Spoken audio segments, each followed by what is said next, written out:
हे जे मी तुम्हाला दाखवून राहिलो हे एक निवेदन पत्र आहे आणि खाली प्रतापराव जाधव केंद्रीय राज्यमंत्री यांचे सिग्नेचर आहेत।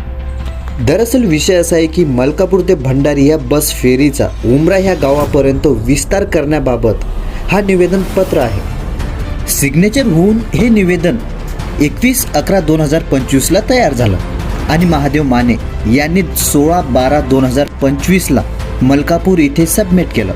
सबमिट केल्यानंतर तिथे काही चर्चा झाली आणि मलकापूर डेपो यांनी कळवलं की 8 दिवसात भंडारीला येणारी बस तुमच्या उमऱ्या ह्या गावात चालू होऊन जाईल। मग आता काय?